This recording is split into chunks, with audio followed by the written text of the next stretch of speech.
What is art? Now, I know it's a very general question, and seeing as how the vast majority of people who will ever watch this video are art students and an art teacher, I think that you, the viewer, can answer that question a lot better than I can. But to me, art is making something beautiful. Now, what is the most beautiful thing in this universe?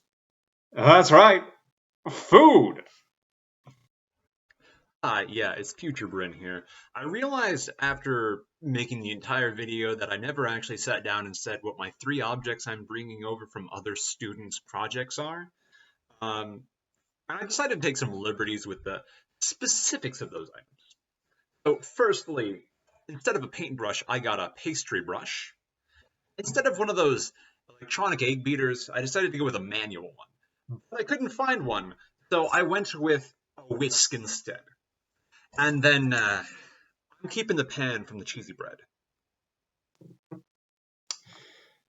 So, I knew going into this that I wanted to make bread, right? But I wasn't expecting to immediately encounter a problem with that. See, I couldn't find yeast in the stores.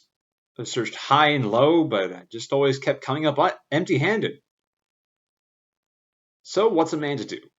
Well, as it turns out, for most of human history, we didn't really know what yeast was. All we knew was that if you left out dough, it'd get weird and puffy, and if you baked it, it'd get really good. And if you separated some of this weird dough and put it into new fresh dough, that fresh dough would get weird and good too. And so that's kind of the principle I used. I made something called a sourdough starter, which is essentially a slurry of bread and water mixed together. I let it set for 4 days, occasionally feeding it a little bit more flour and water mixture. And after those 4 days, it started to get bubbly and pretty stretchy and very smelly. And I knew that it needed a little bit more time to properly get ready to make bread, but I decided that because I was a little short on time that I was just going to go ahead and start baking with it. Now, I know this isn't your traditional drawing machine. There's no paint, there's no paintbrushes, and I assure you there haven't been any power tools or treadmills used in the creation of this bread. But at the same time, instead of all those things, I'm using heat, I'm using time, I'm using carbon dioxide to create instead of a canvas covered in lines, I'm making a web of rich, fluffy dough. And it's definitely not the first time anyone has ever made sourdough bread. Of course not. It's probably, though, the first time anyone has ever made sourdough bread for Sculpture 1 at Washburn University. And I think that's got to count for something.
So here you can see me putting a stainless steel pot in the oven. Essentially, you're supposed to bake sourdough in a Dutch oven. We don't have one, so I'm just using this pot, and it really shouldn't affect the product. Next, you're going to see me trying to make an egg wash. I just basted it onto the bread with a pastry brush.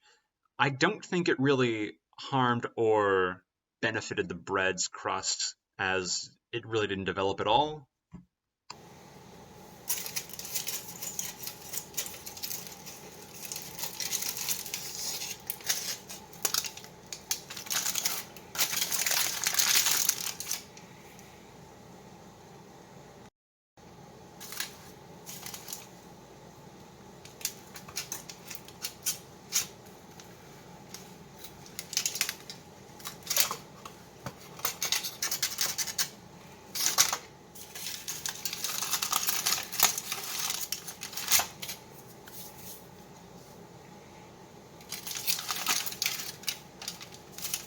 Ooh.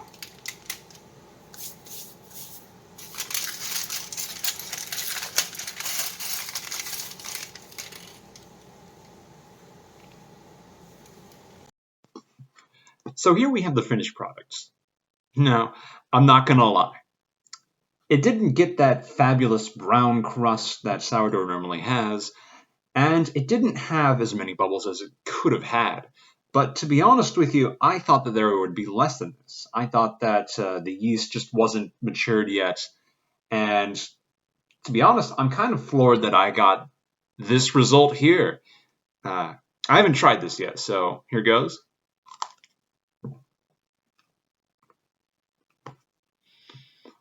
A little tough, but that's to be expected, I suppose. Not terribly moist, but there wasn't a ton of water in this. Yeah, in general, I think that this is a passable sourdough. It's not going to blow your minds, but for something that was homemade, first try, I think it's good. I actually got a result, and that's more than I was expecting.